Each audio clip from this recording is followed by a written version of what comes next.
Roma mbia Wolo le he Sane.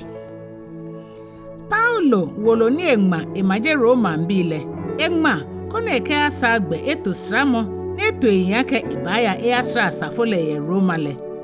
Eyi ntoji ake ibaya achuni mfio ye Kristofo Latin bona afeni keji ena amepiamo le edamono na eke a Spain. Wolo ne Enumɔ na eke chombo ni enu Kristofo ahemokayeli le shishi ha ke bohuni hemokayeli ne chuoni ye Kristofo awala shihelemi. Ni Wolo ne minji he ni Paulo shaiwe mwele yue mumfefen ye. Beni Paulo nga Roma asafole ni eha amele boni esolo eha amesele. Echo ame utikrede ni yo imajimo ulolemi. Nujiake, Sane kpakpa le chon boni nyumo buogbeme aben eha. Ake, hemokayeli no ake jioshishi, ni hemokayeli igbiona. Na ene Klɛŋklɛŋ Yitso kuku niji nyuma ke Kpawo emi. Agbene, Paulo gbla ishaiwe mwene mi ficho. Echo ake, nyumo jalele ajiole pofan achon ogbeme adesanfia kwa yuda fo ijo, jemajabi ijo. Eja ake, isha anwa mefen twemlong. Ni Yesu Kristo no hemokayeli no achon ajo nyumo jalene pofan. Ene sele, Paulo chon boni warahe, ni wona kejo wo, ke Kristo na nyobo mile, ha wo, ke nuncho na nyobo hele yo emu. Boni hio yole, ke nuncho ten ya hijole, ni nyumo mumo hera iwala kejo isha, ke gbele hiwale den. Ya yiche Enumɔ ka ata Kpaanyɔ mile. Paulo sa echon otini yo nyumo mlalemi, ke hewale hu, ni nyumo mumo le yo, ye moni hio ino iyo le walami. Agbene, bafo Paulo bomode, ni ha nushishifan ake, nyumo yinto ni ehie ha gbeme fele, ko yuda foe, ke jemajabi fe twemhu ahi pepepe. Noni ikegbena ake, yuda foe le, akwa ni amekwa Yesu le. Lohun shi nyumo yinto le no. Akeni, kechon Yesu Kristo no le, gbeme adesan fe ana nyumo dromo leko,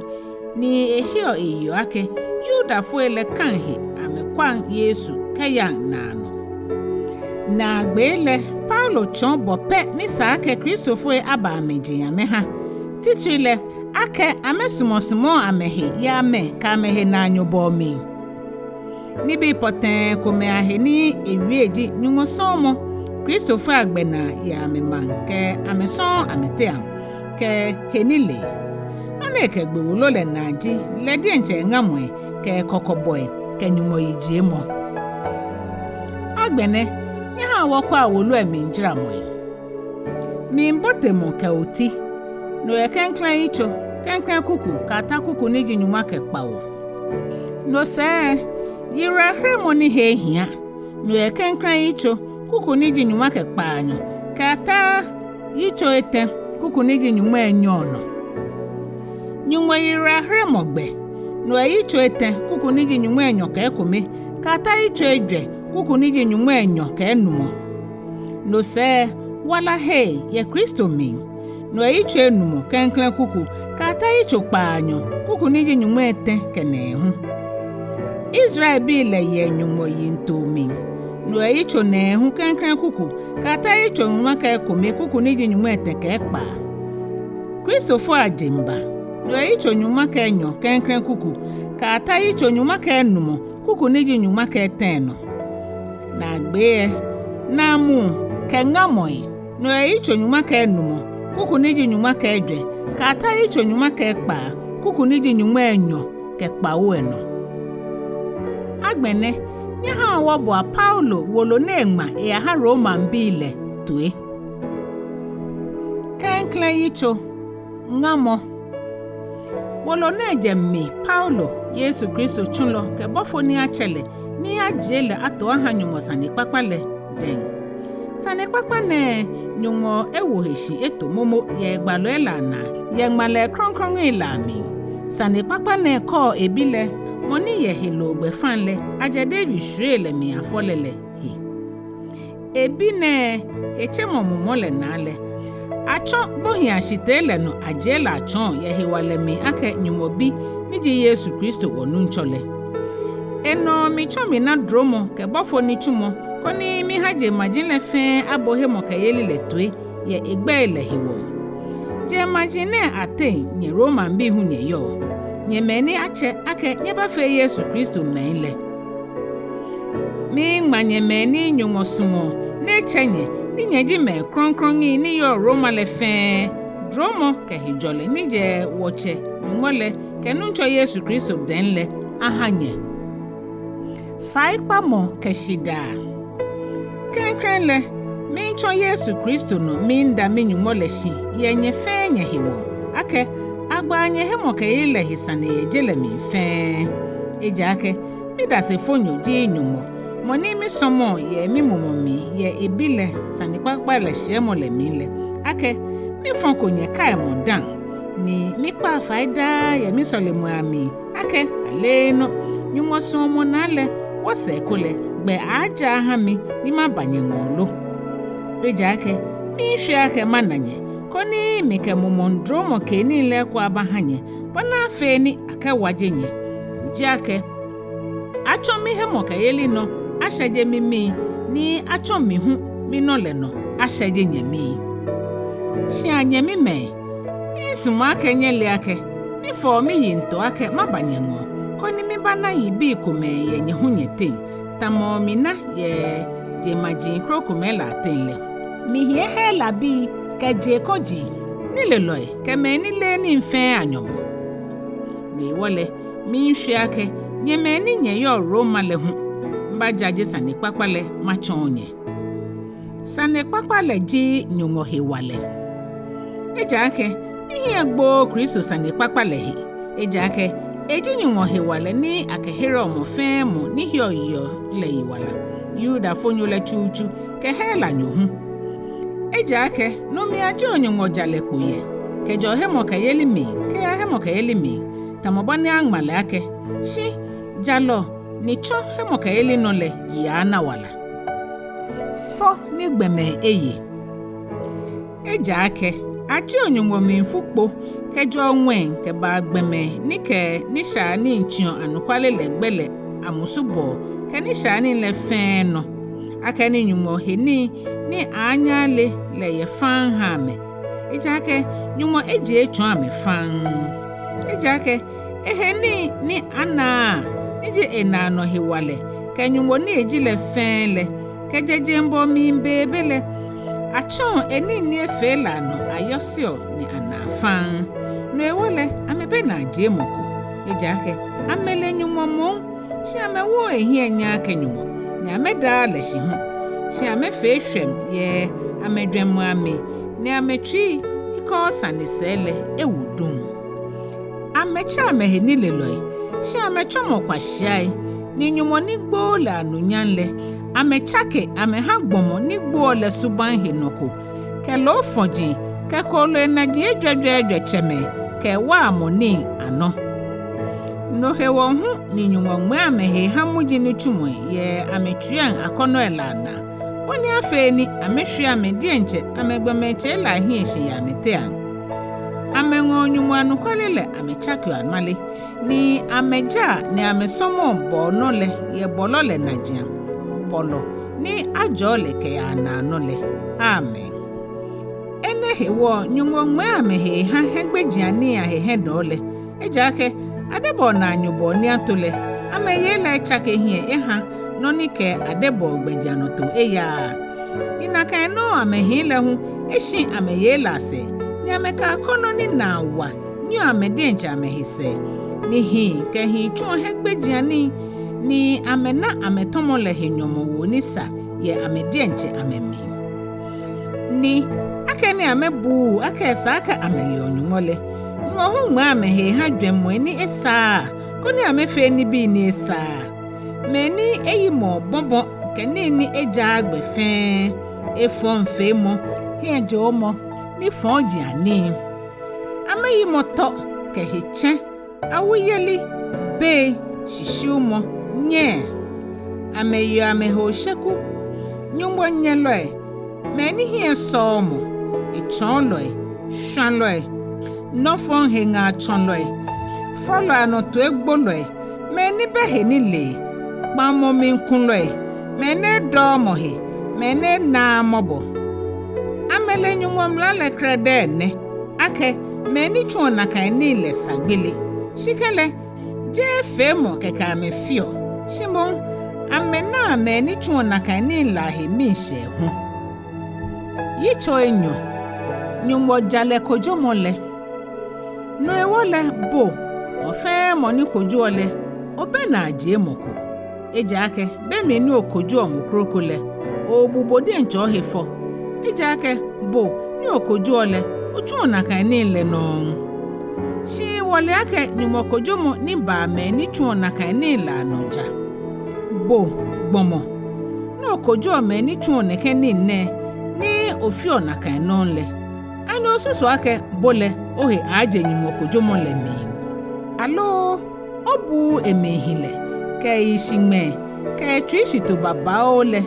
ni ole ake ni mo mehilele gbe echombo ke atwi chake mo mi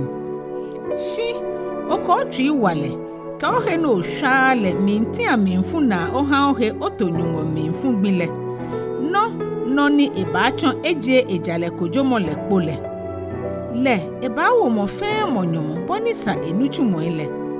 meni ke twishi me hion ekpakpa fe mo mi ni ametawo anunyan ke wo ke shinle ni fitenle ha me na no wala shi meni sumo be ni amebo anukwale le tue shi amebo ni eja mo ntuile amenoji minfu ke mila amane hunu ke hejramo abagbomo fe gbomo ni chuoni fonji anile susumano yuda nyochuchu ke hela nyohu shi anunyam ke wo ke hejole abamo fe mo ni chuon ni papa anile no yuda nyochuchu ke hela nyohu ejake nyumo kwe gbame ahia ejake me aboni bemlale ni amefe eshale ame alaje ake me ni bemla ni me abo ni yomlale shishi ni amefe eshale mlale no ake akojo ame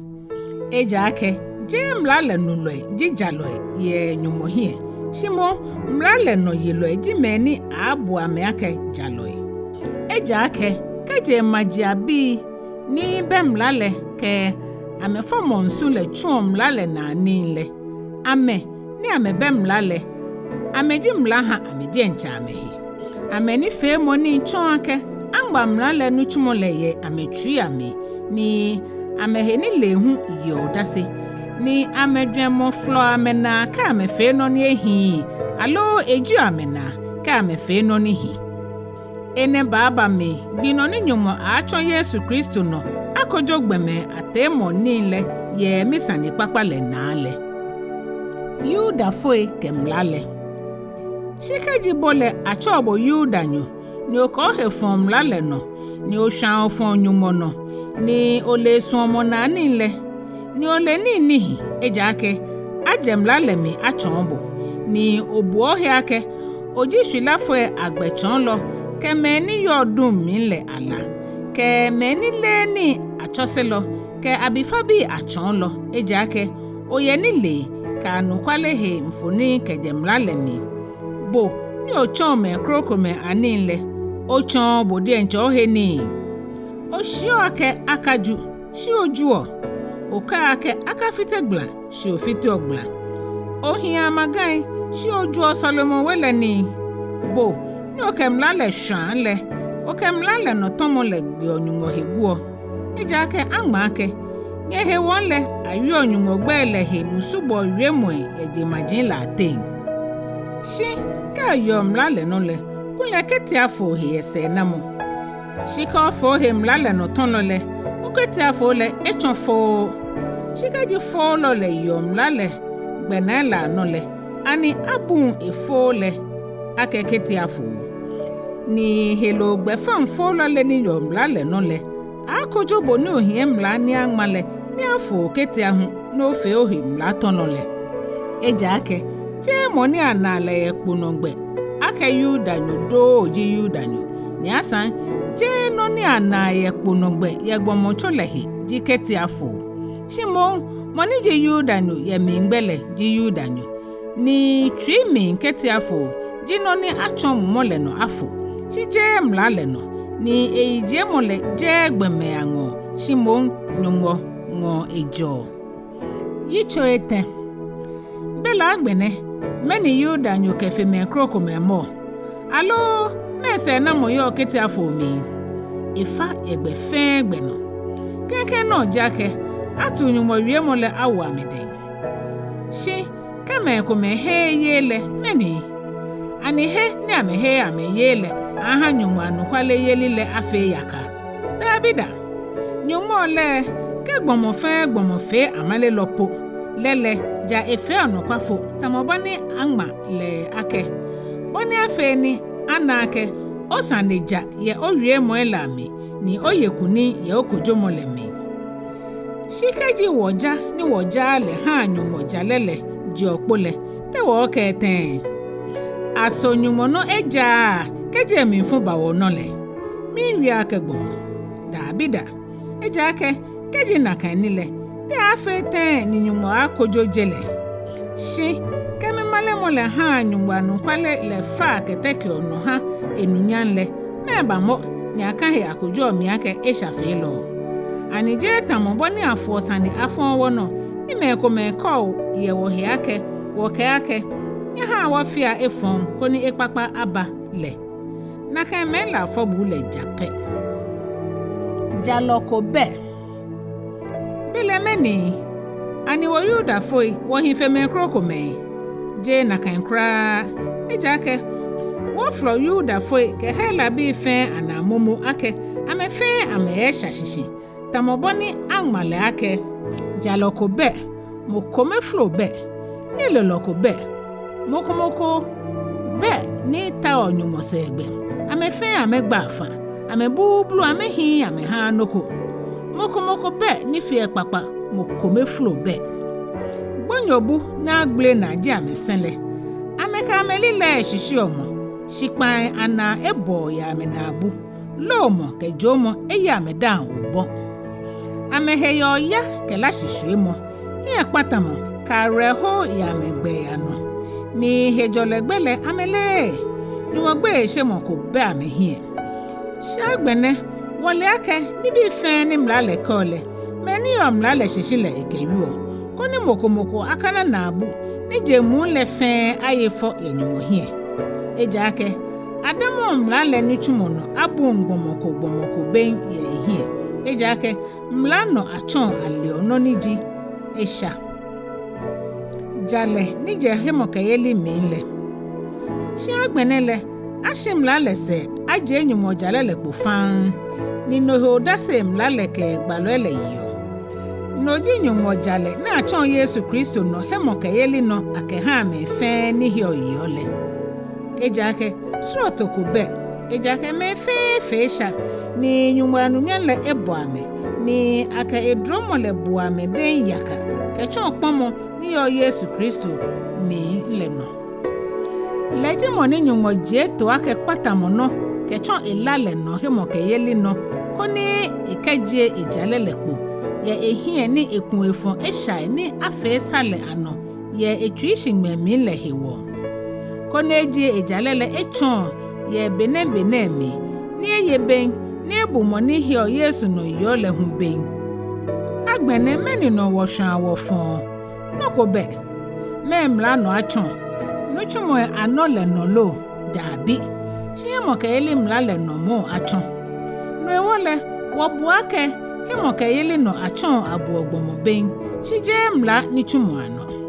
alo nyumole yuda fo ekeka anyumoni ani jeje majile hu anyumoni je majile hu anyumo akani nyumole nyumo komeni ni hemokayeli na ebuo keti afo ben ni isa idamo hemokayeli no ebuo fo ben le bele wo mincho hemokayeli no wo hamla la fe yakalo da bida shinwoka me mamla le no mimo Yitso Ejwɛ Abraham hemokayeli akenno kwamo no bele meni woke aka Abraham niji woche ya helo gbefanle na mo ka nuchuma no Adamu abule benle kule eye hwano si bele je ye nyumo hie ejake te malele ko ten ni Abraham henyumo eye ni abuno jale ahale moni chuoni le abuwe nyomo wola aka dromo nuko shimo aka egbena nuko shimo ni je ni echuo shi ehio moni buo eshafe lo ebenle no eyole nyumo buo hemo ka elila aka jale ihale tamobani David hu ka aka ajo ogbomo ni nyumo shi onu chumo ase ebuole jalole ajo meni aka memlato moele efame ni achimwame eshaila nole ajo nu ninu nchole ebu ehe shale ihalele agbene neke jomo ne meni afo amekete akeke anoni alo folo ele hu anon ija ake woko ake abu hemo ke yelile ake jale aha Abraham agbene te abule jale aha lete beni afo lekete ale alo be meni afo ko lekete ale jebe meni afo lekete shimo beni eji folo le ni eni neshe kete afo kadile no ake jale na so mono ni ake so hemo ke yeli ni na be meni eji folo bebele na ni fe mefe ni hioyo beni ameji folo elache ni abu hemo ke yeli aha me hu ake jale ni asan efe kete afolo ache hu eha meni ameje kete afolo ekeke shimon ameko woche Abraham moni heye be meni eji folo bebele nane nyonwo shiwo na akechon hemo ke yeli no ejake jemla no ni Abraham ye hewo ni nyonwo wole lo ehwe ahyiake jele achon inule shimo akani eheye ni nyumobule ake jalole hewo ejake kamla shishi bile ji ni elo ele bele hemo ka ile efe yaka ni shiwo le hu hebese na modon mlale kenyumo minfuba shi eni mla bele mla tomo hu be enne hewo eje hemo ka ile mile wana afe ni shiwo le afe dromo Sane ni amashishin aha ehwe le fe ni je mla shishi bile keke shimon menije Abraham niji wo fe wo chele hemo ka ile mile hu tamobani angmale ake mikao efe eje majimpi ache Enumɔ moni ehe eyele hie mo hu ni chon gbohin ahie ni echo ni bi ni beleke ba tamono ni ameye momole ni heni kule hie no kamo ko bele ena hie no kamo ke heni eheye moni echo je majimpi ache tamobani akela ake na kan oshuele atamo ni ehemo ke yelele gbojo ni Ejwɛ le die nche igbomocho gbo ni egbomomo akeni eye afi ohale ke Sarah foni efo lehe ni eyin efe le koshikoshi yenyumoshi wo lehe tamoake ehe eye Simon ena hewala ye hemo ka elimi ni ewonyumo hie nyan ni eye hewala ye no jogba ake no ni nyumo ewo lehe shinle enye efe hu no ewo hu ni abule jale ahalele shijele keke ehiwo angmake abuno jale ahale le shimo wa meni ababu aha wole hu hiwo wo meni wo hio monite wonunjo Yesu shikajagbohin atenle no wo yole shi akele ha ye wo tomo ela hiwo ni atele shi eko ye wo bembu hiwo Yitso Enumɔ noni jo bembu minkeba agbene akeni Adamu hemo ke eli no abuwo ben hiwole wo kenyumote ye hijole kecho wonuncho Yesu Kristo no le eno wocho ni wo ke hemo ke eli le enagbehu keba dromo ni wo yo mi nemi ni wonya yenyumo anunyanle ni wo hie kano le hiwo shije ne keke shimon wonya ya manehunu amehu ejake wole ake amanehu le cho hie miamo keba ni hie miamo cho su ni sanyumo hie keba ni su na cho hie no kamo keba ni ehie no kamole efe eflo ejake achomumo kronkron ni akaha wole no afose nyumo sumo awo watwi amen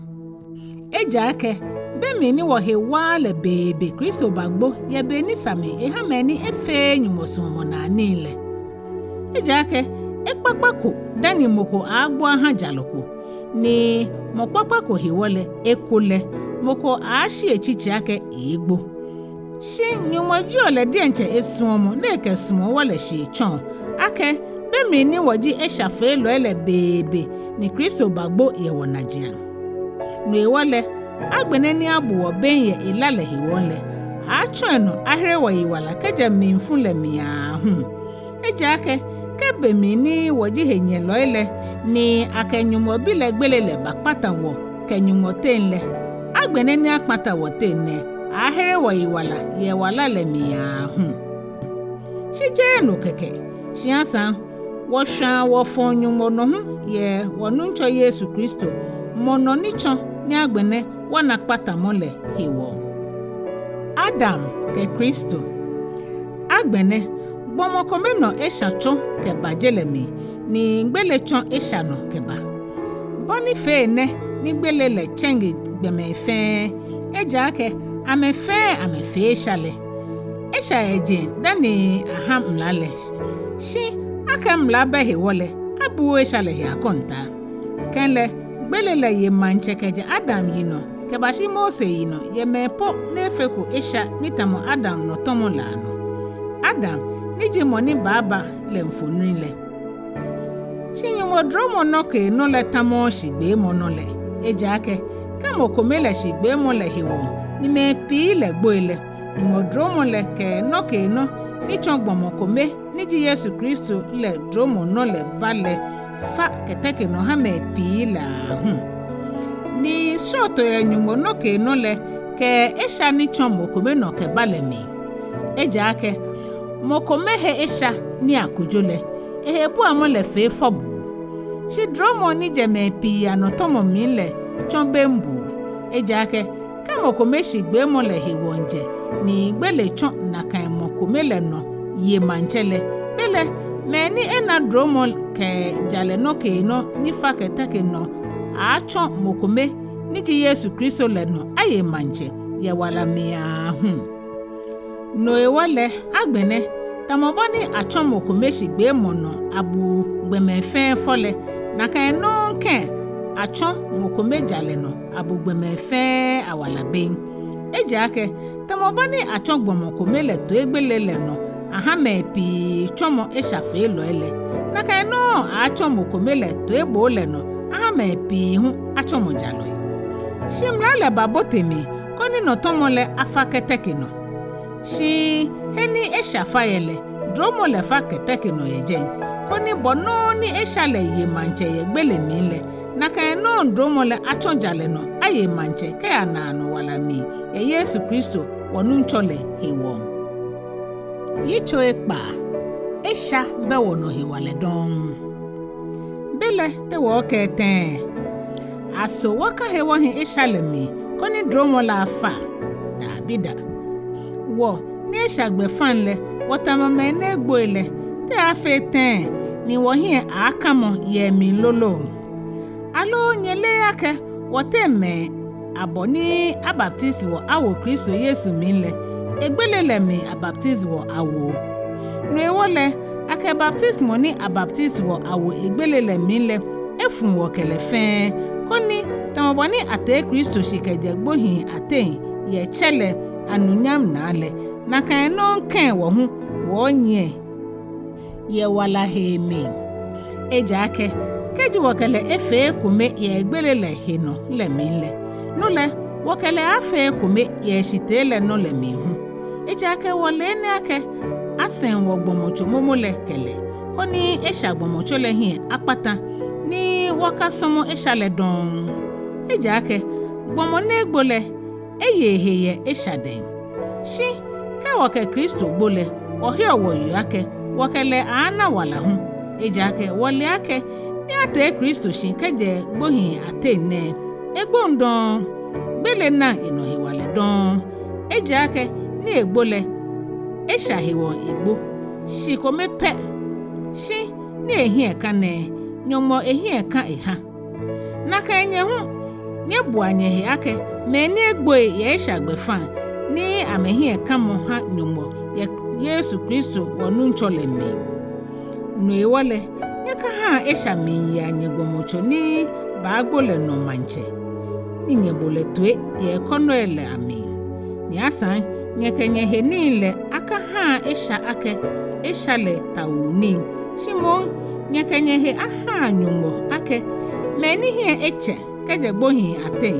ni nye kenye he ni le afia jale tawuni nye ha Nyɔŋma eja ake esha na nye no hiwale eja ake jem la shishinye yo shimo dromo shishinye yo jale chuji wo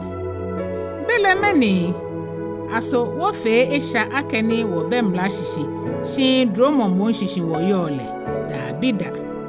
aninyele ake moni nyekenye fio chuji nye ha ninye bole tuele naka ngbonle ninye bole tuele chuji nye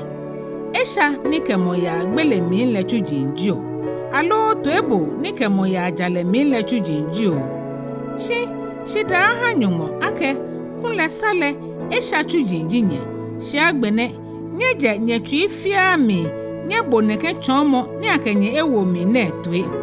ni akene akponye ye esha denle nye chomo jale chuji mi wi ake gbomo ye nye gbedebo ni je gbomo fomo su mi le hiwo tamoboni nye kenye he ni le fe chuji nye ha nyange moni kemla tomo koni nye ka tomla le na kan no ken agbene nye kenye he ni le afia jale chuji aha kronkron fe mo beni nyeji esha chuji le nye he keje jale den ni meni nye na keje mi ye na kan bele mi yibi ni nye he egbo ye he agbene eja ake lo ma na agbe jigbele sha agbene le ni aponye ye esha den ni nye chomo Nyɔŋma chuji ne no ni nye na kejo mi ji kronkron fe mo ni ina agbeji na no wala eja ake esha den Nyɔŋma wo le gbele ni shi Nyɔŋma dromo ke no le na no wala ye Yesu Kristo wonu nchole mi Yitso Kpawo Kristo fonyo eyehe ye mlale den alo nyele anyemime meni le mla mikelu one ake mlale yo gbomuno be meni eyo wala mi le keke tamabane eyo ye yo ni yo wu gbefan le gbin abo fe na ewu le hin kanle mlale finle ekpete ewu le shikeji ewu le gbole ekewu mlale besane kudon no ewole agbene keji ewu le yeje lolo ni agbamokrokole achole gbafite lo shikeji ewu le gbole eyehe keje mlale den ni ke agbanu krokole eje gbafite lo don minyemme naka no nyehu achon Kristo gbomo chole no ahanye gbo ye mlale gbefan ni nye chomo mo kroko niji moni atele shin keje gbohin atenle ni koni wowo yibi wo ha Nyɔŋma eja ake benu ohishi ye ogbomocho fomosu le nale eshahi akono ele chom la le no chuoni ye wo heni lami ni woka wo yibi wo ha gbele sha gbene woka mlale besane godon eja ake wo chomotamo gbohin ye no ni fin wo pen le gbefan boni afeni wo somo ye mumo ni etwen hemi shije ye gbemomo le ni ji mla ni angmale no mla le keisha belete wo keten asomla le esha ni dabida shimo je mla le hewonkule mile sha eja ke kule mile no ni ji he kon keje mla le ke ake ohie aka kon ni ano shi sha le chokita le no ena hegbe na eteo akono fe ashin yemimi eja ake kemla bele isha hu egbo shimi hishipen ni mibe mla shibeni kitale mbale isha le hi eche ko shimile migbo ni minake kitale ni akehami ye wala hiwole no echegbele ehami eja ake isha le na hegbe kechon mla le no ishishumi ni ekenono ngbemi no ewole mlale kronkron ni kitale kronkron neja nehihu asobele no papale echongbele ehamilo dabida shimo bani afe ni eshale ajeshi ake esha ni ekeno papale no nchegbele ihami oni eshale acho kitale no acho esha ketekino gbomo fomo sui Enyɔ wole ake mlale mumono ni shimile helo gbomo jimi ni ahomia wo esha shishi shino ni mifiole mile ejake no ni mismole je no mifio shino ni mihiomole no mifio shike no ni mismole no mifiole bele mikpla ake mlale hi bele agbene je mi chuonu don shimo esha ni hiomi mi le chuon ejake mi le ake mimi noji mi gbomosu le mi le noko papa ko beje ejake somole mi yekomo shi ekpapa femo ni ebomi ejake ekpapa ni mi smole mi fe shi efon ni mi smole no mo mi fio shike no ni mi smole ke mi fiole bele je mi chuonu don shimo esha ni yo mi le chuon bele mi na amlako ake mi ni mi smo ake ma fe no ni hile efon pete mi he mi mgbomole mi shoye nyumo mlale he shi mi na amlakroko ye mi he ni lami ni kemla ni ke mi dwemo yale wota ni enwo mi no ha esha mlale ni yo mi he ni lami le gbomo ni yo mmobo jimi na mo aje mi ka aje gbele gbomo to na eden shida ha nyumo kechon Yesu Kristo onu nchole no bela agbene mi no mi ke mi dwemo somo nyumo mlale mo shi mi ke mi gbomo su somo eshamla Yitso Kpaanyɔ shihile ye mumona ne wala agbene foko be ni ababu me ni yo Kristo Yesu minle ejake mumomla ni ha wala ye Yesu Kristo minle ekpomi ye esha ken gbele mlale den ejake no ni mlale nya fe ye gbede mo ni helola ha egbede hiwole no nyumo fe echule de nche bile yesu ni tamo esha hilo sumi ye esha hiwo ni ebu esha lefo ye helola mi koni afe mlale ta omoni ni jale ye womi wo meni wonye helona shimon mumona wonyole meni hioshi ye helona le heloni ahi amedwengo shimeni hioshi ye mumona le mumoni ahi amedwengo ejake hello dwemole gbeleni shimumo dwemole wala ke hijoleni hello dwemole nyumonyeni akani eba ehishi ha nyumomlale ni esa enye ntetele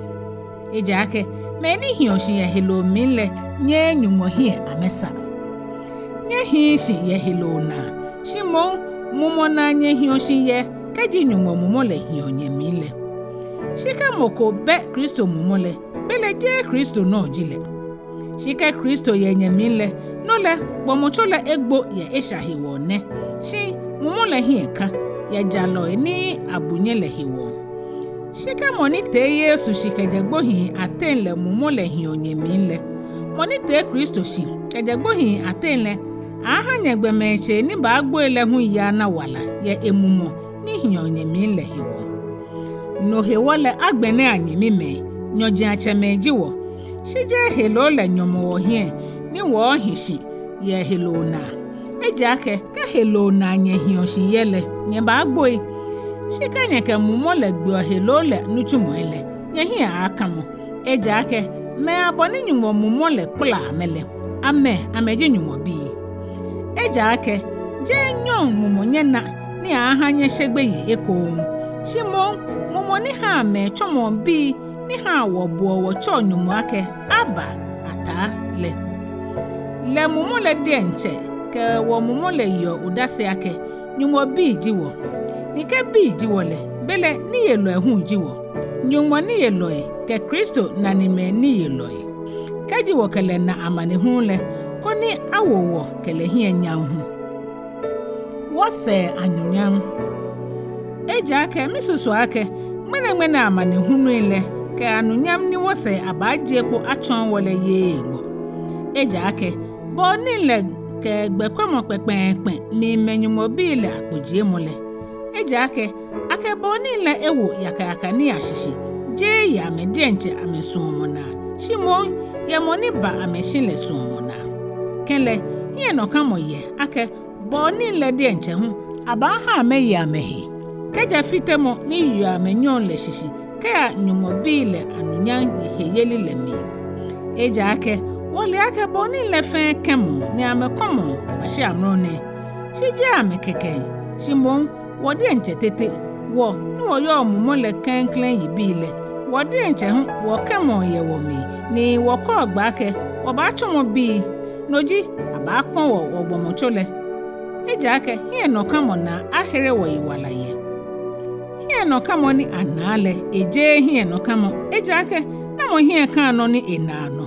shi keno ni wo na le no wo hie kan le bele wo ke twishi me ko legbe na kan no nkan mu mo le hu yobu a wo ye wo gbede mo elami eja ake boni sa ke wo solile wole shimon mu mo le de nche ken twa don mo ni anye akele damo mi ha wo ni monita o twa mi le no ni ji mu mo na dwen mo le eja ake edamo mi ha me kronkron ile yanyumo sumo na shimole ake me ni sumo nyumole ni bi fia yobu a me ni ahia ha me ameme ni acha me ye yinto na le eja ake me ni ele ame to momole ame eji eto ni amesuban atamo ebile no le koni efe nyemi me pi aten kromo bi shi me na eji eto le ame no eche ni me ni echele ame no ben ebu ni me ni ebu ame ben le ame no ame hie nyan ewo nyumo sumo na ke sumo wo ye Yesu Kristo mi belete wo ke ten ye ni na ahiwo kanyumo ye wo sele na mo atehia wo le moni kama wo le denche ebile shimon ekele ha ye wo fe wo na janle ani enwon ni bi fia efatan ehe ekenwo na mo aflo nyumo hala mobile na nyumo ji moni bu oben na mo ji moni bu fole Kristo moni gbo shi moni fenole moni atele shi na ye onumo ni jono na sa edamo mi ha wole na mo agbla wo kesumo ni Kristo kesumo wole mi amane hunu lo fimo lo yiwa lo homo lo yaya anyemo lo oshra lo klante tamo boni agma ake ohe wole agbe owa hunje na motu abu wake tui ni aya agbe ame shikele ene me fia mi le wo chon mo ni sumo wole no wo yoku ni nchon eja ake mi eno mi ma ake gbele ejio wala jio mwembofo ejio no yelo ejio ni yo na ejio ni baba le jio he wala jio mwenjio shishi jio alo ni bi ni abola mi no kroko jio amenyen amegbla wo kenyumo sumo ni yo Kristo Yesu wonu nchole mi le mi Yitso Nɛɛhu nyumo ka emangne halale mi ya no kwale ya Yesu Kristo mi ni male ni mi he ni lehu mi ye mi odase ya mo kronkron le mi ake mi ye nkomo baba o ni mi chi yoda eja ake mi nani kunle aje mi e Kristo ake musumo ye mi ye mi me ni je mi weku me ye helo gbefanle ahiwo ameji Israel bi le ni amenoji bi chomole ka anunyanle ke Ekpaa ke mlahamole ke jamole ke shiwele amenoji chemele ni amemihu Kristo teteje ye helo gbefanle lejini mfia no nyumoni ajole ke ashio na anole amen shije ake nyumo wiemole efe yaka eja ake je meni je Israel mi le fenji Israel musumbi ni asan je ake ni Abraham shwe je amehiwole bi je amefen shimon meni je Isaac mi le acha me oshwe je ake je helo na bi le je nyumo bi shishiwo na bi le mom abo ake oshwe Ejake shi wo wie mo le ne. Wo se agbo benele maba ni Sarah ana binu. Shi je ne keke. Shi mo wache Isa komele no Rebecca ke na musu. Shi be ni anako afọ bile ni amesa amefeko no papako lo no fonkole. Bona fe ni nyimo yinto ni akahela amole amashi ni ekaje nuchumwe amin. Shi mo eje moni cho mole. Ake Rebecca ake onukwale ba asomo gbekele. Tamabani agma ake Jacob le misumole. Shi Iso le minyelele. Bele te wo kete ani nyungo yo Sane ko neja dabida eja ake eke Mose ake moni mi na le mobole le no mobo mi bana ni moni mi musun chon mi ha lele le no mi musun acho mi ha ne wole agbene je moko sumo lo emode mbo nani shimo nyumo mobo na le nani eja ake ngmalele ke faro ake ene no he o mi de oshi koni ma je mi he walepo kechono koni achimi gbeta yeshipon le feno bele lo he wale moni isumo ake enale mobole enale mobo nika esumo ake ewaje mokochu ile ewaje o nyumo minfo ke mobo nale shi agbene obi mi ake bele me banyumo sha momo eja ake na mo anye eyinto na aku shi gbogbomo na mojo no kanyumo kanio ani no ni ashonle abi moni shonle lake me bo shomineke alo gbe shono behegbe ye sunle no ake eke suni apoto komele no eko ashon no koni yo nyan na eke ko hu ashon no koni benyan shekanyumo mi sumake eji emi fupo echon ni hale eheni wale nikele enwe chuishi baba o ehion mfuni ni safite mole bona feni ehale enunyam falele hu ye emobonale nini esa eto eha anunyan le anole meni obake shina kan echawo hu je meni ye yuda fu aten le keke shi meni jeje maji aten le hu tamobona eke ye Hosea Wolo le mi ake macha meni je mi man le ake mi man kemoni asmo le ake moni asmo le ni aba mi ake eni aka me yake Jemi manjinyele jeno aje acha amenumo hekan lole biye shi yeza aboya Israel yake ka Israel bi la yi botamonsho na shiale me fio ni ba hwele yiwara ahiri ejake numo achu ewie mole heni nkuku egbena pepepe yeshipon le no ni tamoboni yeza eke etomomo le ake ejita nyumole ehwe Sheko iha wakunle wachomotamo Sodom ni wafetamo Gomora pe Israel ni she jaleno belete woke ten ake jemajabi ni edi jale sele ena jale ni jijale ni jehemoke yele mile shi Israel mo ni diojale ni je mlam mile sele ene sheno mehi woni ejake amecho hemoka yeli no ametawo shimon tamomeni chon ni chumo anotawo eja ake ametre tamotele tamoboni angmale ake na mike tamote kena ni tomote sa komi machine ezion ni mo fe mo ni hio eno eyole ehie gbon Yitso Nyɔŋma anyemi me ani mi dresho ke fa ni mi pa nyumo mi ha Israel je ake ahera me wala eja ake mi ya me hodase ake ame hie do ye nyumo hemu shije ni lena eja ake amele nyumo jalele shi amedienche amejale mo ametao amekemashi ke wole ameba ameheshi ame ha nyumo jalele eja ake Kristo jimlale na agbe ni leji jale ha mo fe mo ni hie oyole yira hremo ye ha me fe ejake Mose ma ye jale ni jemlale yake gbomoni yo eneme anole yi ana wala ye mi shi boni jale ni je hemo ke ele mi leke one ka aka yo twi mi ake na mo akwo ke ate nwen noji kone ya ngo Kristo ke plekeshi alo na mo akplekeshi ke ate bu konkon le mi noji kone ya ngo Kristo ke jagbo hin ate nkeba shimo te kote benka mo wie mo le benka oye oda mi ka otwi mi mfe no ji he mo ke yeli wie mo le ni wo hie ole shike jo ko na abu jaji ake Yesu ji nu nchole ni ohe oye yo otwi mi ake nyumo tele shin ka je gbohin atele ahero yiwa eja ake twi ake hio ayo ke se ojalehi ni na abu ake jajo ke so ira here mo he eja ake malele ko ake mo fe mo ni hio enoyole ehi egbon eja ake sroto ko be yuda nyu ke hela nyu ten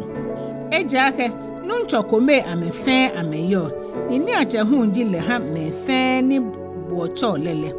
eja ake mo fe mo ni abo ache nuncho legbele ahere yira shite afe ten ni ame abo ameche mo ni amehekole ameyekole hu ni te afe ten ni ame ahe mo ni amenuko ehesanele ameye hu ni asan te afe ten ni ame anu ke shelo ko bele ni te afe ten ni ame ahie ka chukwu amele tamobo ni agma ake kwebo ni sande papa shelo ni shio ni papa ele anaji yo fe ha shikele je me fe bu sande papa le tui eja ake eza akọ ake nuncho na mo ehe wo sande le yi bele he mo ka yelile sande to ebo minjo ni sande to ebo hu chonyu mo wie mo le no ke ba shimi mbi ake aso nu amenu anokwa mele amenu tamobo ni ngmalele ke ake amegbe ejije kete shipon mu le fe no ni amewie mo ele eseje na agbe he ile shimi bi hu ake aso le Israel le Mose echohie eke ake mahanye ye mani je manko he awuna ni mike manko ni le noko awonye mila yeza aka eke mi ha meni tao mile nami ni mi je mi hepo mi chon meni biko mishinle shi Israel eke amake da je namo mi gbo mi nija mi ha man to egbolo kesande na je lo ile Yitso Nyɔŋma ka Ekome Nyɔŋma mabona le ye ha Israel lolo agbene mi mbi ake bele Nyɔŋma eshe iman le ifon Dabida eja ake mi hu Israel nyojimi ni mi je Abraham shwe ke Benjamin akucho le mi Nyɔŋma chako ema ni ele to momo le efonko alo nyele no ni ngmalele ke ye elai no le beni edamo Nyɔŋma hie ne flo Israel na ake nuncho ogbalele amegbe ame ni ofoleshan la tele amewule amehweshi ni ehwemi kometo ni amementa omi amegbe shime heto Nyɔŋma hale mihwehi akpa Ekpaa nike amenakuche krankoshi hakoba mi ha mihe naka no ken amro Nɛɛhu ehweme Ekome ye dromo halamona shikeji dromo le nani le bele je nuchumo anani don ejake no le dromo le je dromo don bele tete no ni Israel tawole eni ne sheno shimene halala ni ne sheno ni mene hwele awaje ametwi tamobani agma ake Nyɔŋma ha me shon femoko hime ni ameke nani ketoi na ameke nuni nke bashimene gbineno ni David ke ake ha meklole achon akpa ke lo flon du chone ke temono ke to egblamo aha me hi awodun ni ameka nani ni o ha me do komoda agbene mi mbi ake bele ametre ko ni amegbeshi Dabida shimo acho ameshigbe mo le no ahereje majinla iwala ko ni Israel ayawunga shika ameshigbe mo le chonje le ni namo nyame no gbo mo le hu chon je majani namo le bele amayifalele te hani namo la feten je majabile ayira hremo agbene nye minye jije majabile inke nyake gbin abo ni mi jije majabo fule mawo mi son mo le hienya ake aleno mike aha mi jakubile ayawunga ni mahre amete Ekome ayiwala lo eja ake ka ame chamo ke fonle ehanyumo ke jele ikpatale bele amehre mole anije wala ni jagbohin ateni shikeji fio ni aja ha nyumole ye kronkron le bele na kan masu ile fe hu yo ni kecho shishifan le ye kronkron le bele na kan nijin le hu yo shikeja kumocho nijin le kume ni abata obo ni oji nga mucho le ya menaja ni ona mucho le shishifan le kemenu le kule ka ashwa ye nijin la no shikeja oshwan ya meno le na jebo hien shishifan le mo hien bo agbene ekole oke ake kumo nijin le bona fe ni ataomi awocho le mi ojogba heni ame ye wa akuma ame ni bole he mokayeli okedamoshile kawo he no shimo sho he gbeyi ejake kenyumo eba chole denche nijin la ile bohu eban oyi no ewole kwamo nyungom ni hile kabone kemo yowa hu ekeme ni egbeshi le yowa shimbole emi hi ono keje ohi mi hile le mile keje na kanle bohu afo acha afo ni amehu keje amehie he ni ameye le mile ata ame awomi ejake nyumo anya ata ame awomi eko ejake keje bole fo afo ya choni ye bosu nale nga mucho nilehe ni ataobo awo mucho papale mi nije adebo ogbenile meneme niji chole denche nijinle enye no ni atao ame awon ame denche ame mucho le mi nyongo ka Israel ba we egbehe ko ejake mismo ka mishu onyene kente mo Sane ne no anyemme koni nyaka bunye he olete ake waje Israel chi fankefa ke ashebe inoni je majin le fe abami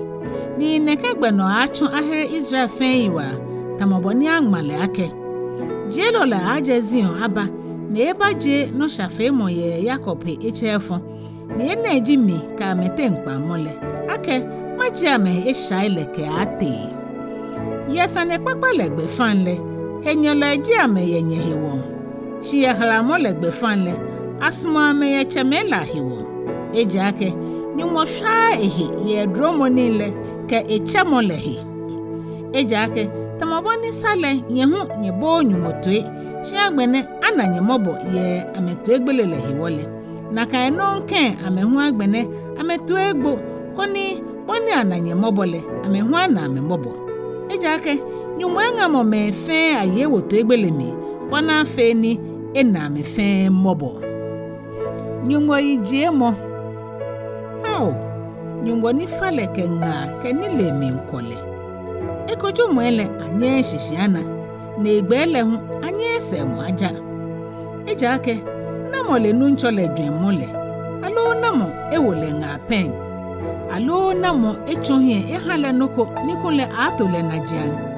ejake edeni mfeje ni enu amechokeba nile no ameyo ameha le anwa no nyama ha ke ya nano amen Yitso Nyɔŋma ka Enyɔ wala heye Kristo mi no ewola nyemi me ka nyumo mi chonle mi mpanye fayake nyango nyegbe mechele nyedamushiake afole ni hieka ni heche ni sanyumo hie ene jija monisa ni nyaka ba nyeje ntamoje mbi shimon nyaka nyedwe moni echon hele afia nyehe gbemehe koni nyeyo ni niji nyumoso mona ni npapai ni sai hie jugba ni hi ke ulashile shimi chon dromo ni aka dromile no mi nke nyete mo fe mo ake eka bulede nche he tutu febonisa shimon Ejwɛ nke hie shikamo mo fe mo le ye he mo ka eli boni nyumo ehalele na ejake tamobono ni gbomochokome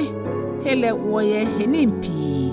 shi heni le fe chuni chumokomele na kan no wo ipi ne gbomochokome ji woye Kristo mi ni wote mo fe mo le enanyo he mo jile ni dromo ni ake ha wole nale woye dromo ke ni instruct mo fe mo ke no keji moko no jake egba ya he mo ke eli boni ake ha lele na keji son mo nile ehie son mo le mi ke chon lo ji mole ehien ni chon mole mi moni yo chon mele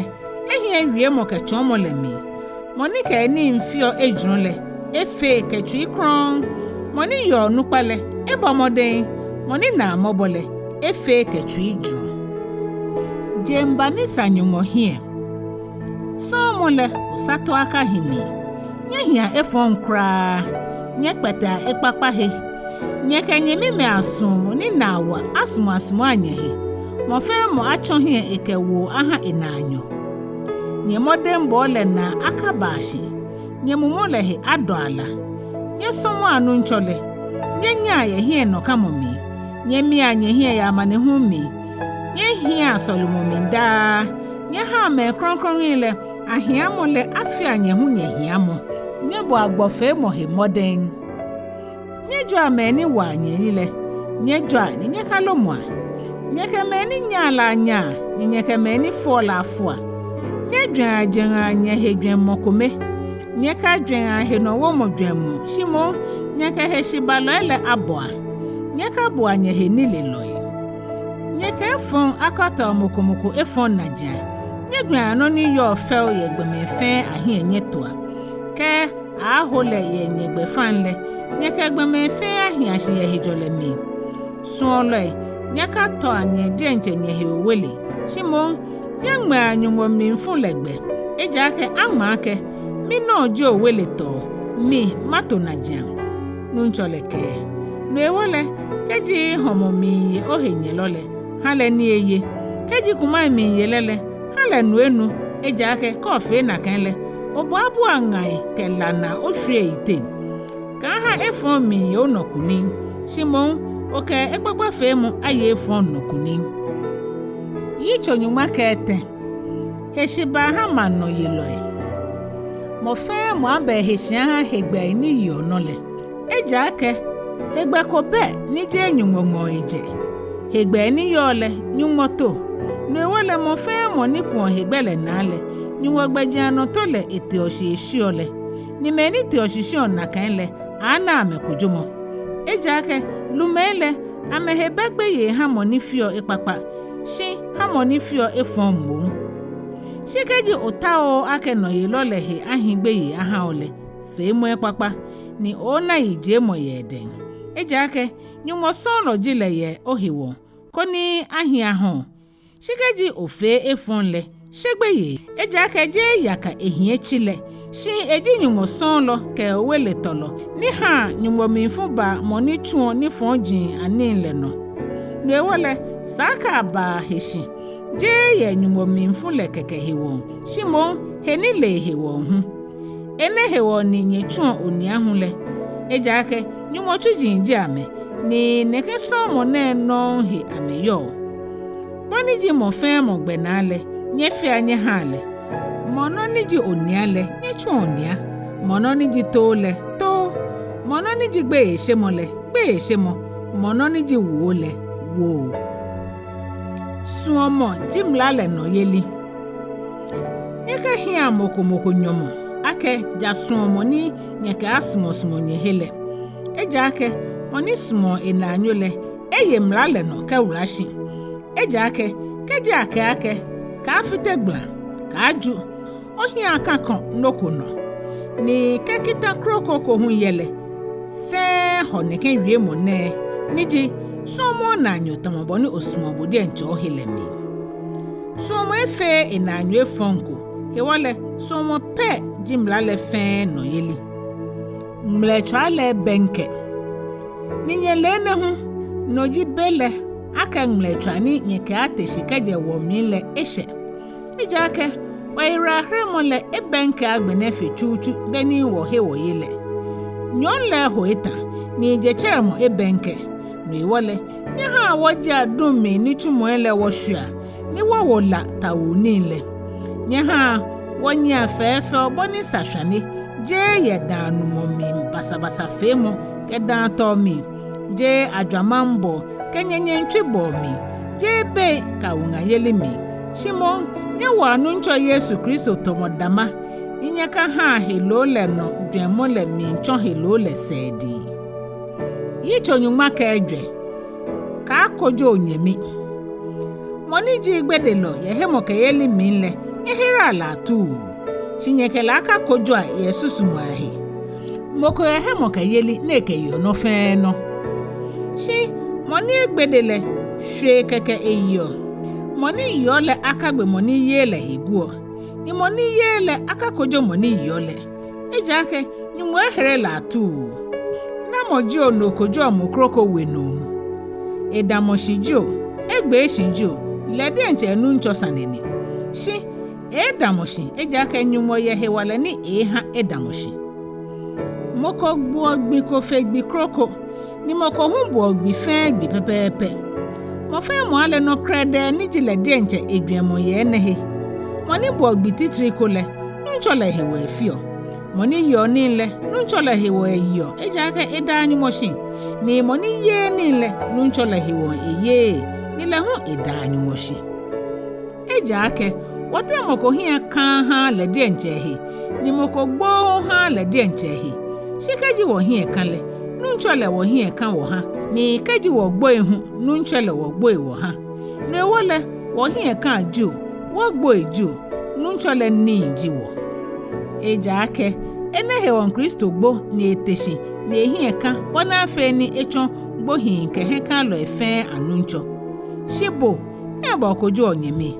alo obo hu meba ogbo onyemi heguo ejake wo fe wo ba adam onuncho kojo mo sen le hin ejake anma ake nuncho leke ake ni mi hin eka ne na kujo fe na kujo akrash ahami ni lile fe lile ajaje nyumo achon no ewole wote mo fe mo babu le de nche ehi akunta eha nyumo ka to nyemi pampi no ewole nyaka ha wo kojo wo hedon shene mo nya kojo ake mo kokata monoko aka ngmenyemi gbeno alo etole pampi mile ni misami ye hewale yenu ncho Yesu mi ake noko be na eji bule mono le de nche moni bu onoko ake bule mono nile le echon bule mono eha shikeji noko ni oyo le gba onyemi nale bele Jesu mona oba oje yele don oko ni enile aka pata moni Kristo gbo halele hie no ewale nyaka ha awia nye no papa le hefon ejake nyumo manche elile je ni eli ke ninumoni shimon jale ke hijole ke momo kronkron mi sheni ni moni smo Kristo ye eneme amile nyumo na ehechijun ni esagbeme ahie hu no ewole agbene nye ha wotu ahijole nibi ke nibi ni wo ke ha wonaneme anane amoshimonse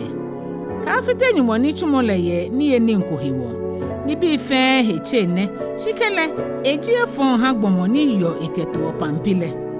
ehia ke okayelo ni asan okanuwe lo noko ni ato nyemi pampi bole oye hemo ke yeli oketo ha bodi njo he yenyumo hie ajo mo ni ekojo le de nje he yeno ni ebuake ehile mile shimoni yin etenlele keji eyele eyofo yenu ncho hie ejake eje hemo ke yeli mi eye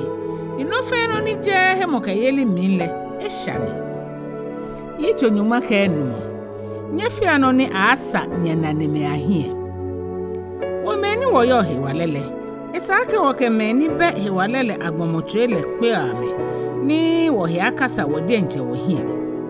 wote mo fe mo asa na nyo hie ko na ahie hale ni enane amoshi ejake Kristo hu ha ehe asa ehie shimon tamobani agmale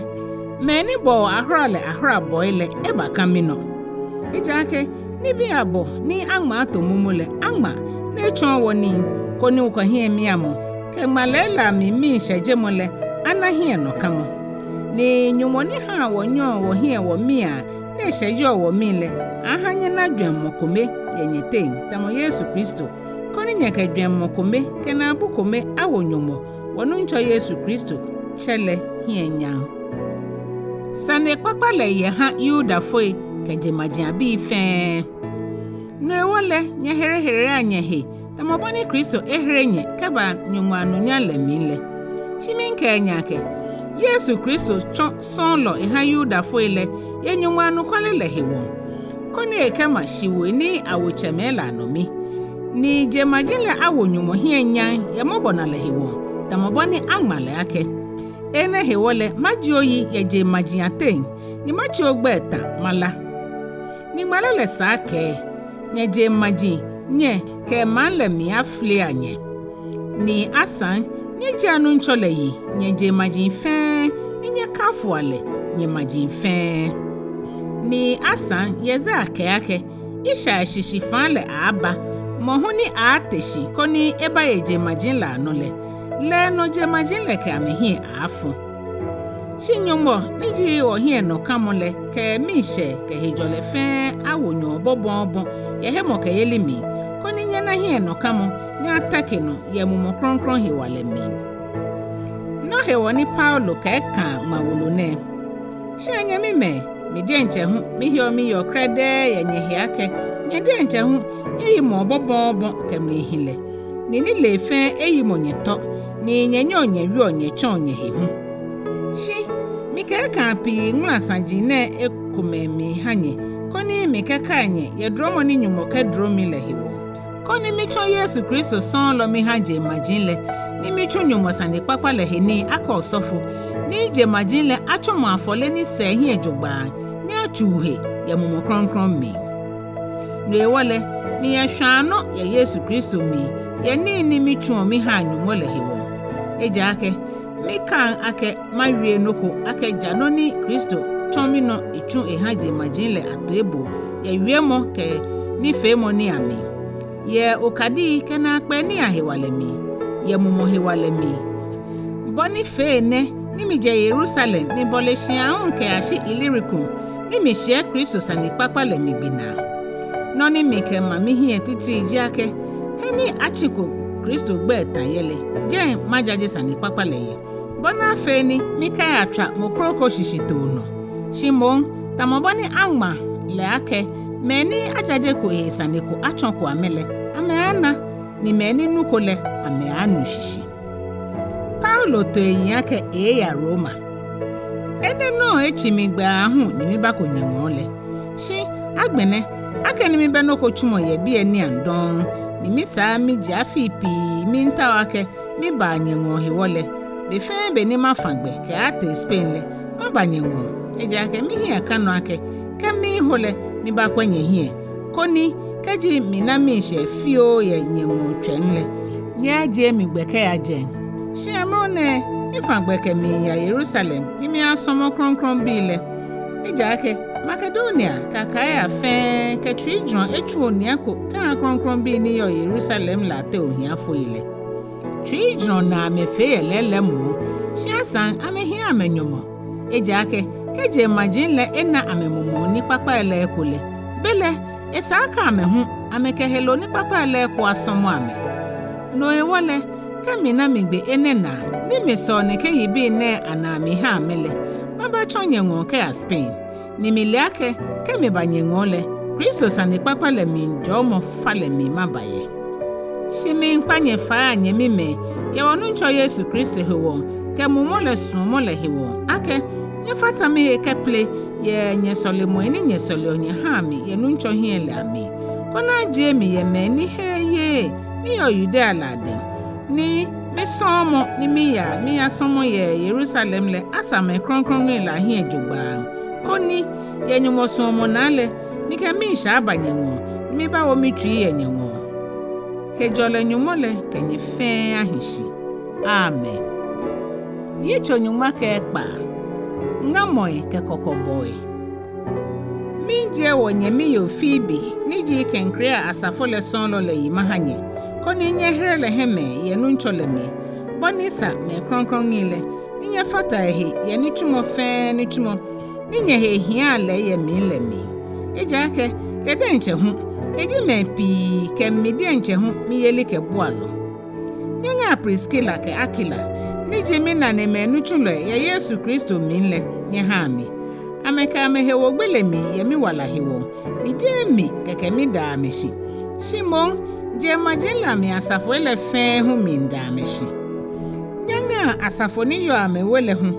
Nyanga mi sunlo e paineto. Nije mo krenkren nije Asia. ni keheha Kristo le nyenga Maria nigba hina pi yenye hewole nyenga Androniko ke Yunia ni wekume ni awomika amechu ni ameye ogbe ye bofo ilaten ni amechomi hie ye Kristo mile nyenga Amplia moni mismo ye nunchole mile nyenga Ubano ni jiwo nanyo ni chulo ye Kristo mile ke mismo staki nyenga Apele moni he emoshi ye Kristo mile nyenga meni ja Aristobulo shiabi laten le nyenga mi wokunyo Herodion le nyenga meni je Nakiso shiabi laten ni ameye onunchole mile nyenga Trifina ke Trifosa ni bo moden ye nunchole mile nyenga Percy moni asmo ni echuni mpi ye nunchole mile nyenga Rufo moni ahalale ye nunchole mile kenye ni jinye hamihule nyenga Asinkrito Flacon Hermi Patroba Herma kenye mimeni ke ameyole nyenga Filologo ke Yulia Neria kenye miyole ke Olimpa ke me kronkron ile ni ke ameyole fe nyeke na shomo kronkron anganga anyehi Kristo asafo ile fe mimbinye shi anye mime mi nkpanye fai ni nyehi aka me ni dio chomol ni nye kaselese ni ameke mi ngbula mo ke pampito balahi ni nye chinyehi ke jamehi ejake me ni onekele je wonu ncho Yesu Kristo amesomo shimon amedi encha amemusu ni ameke na ngomo ke na dokomo wiemo laka me ni le efonle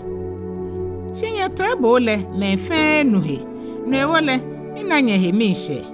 shimi suma kenye fe nyehi ni le loye ipapa gbefan shi efon gbefan le me ni le noko shi echa ni hejole nyumole ana na Satan kra yenye na jiashi wonu ncho Yesu Kristo dromole kenya ahishi mina nyoni chulo Timoteo ke mi wekume Lukio ke Yasin ke Sosipata mi mbinye mi Tertio ni mi maneke Wolo ne mi mbinye yenu nchole mi Gayo ni jimi ke asafole fe shiachele mi mbinye Erasto ni jimanshika tolole ke wonyemi kwato mi mbinye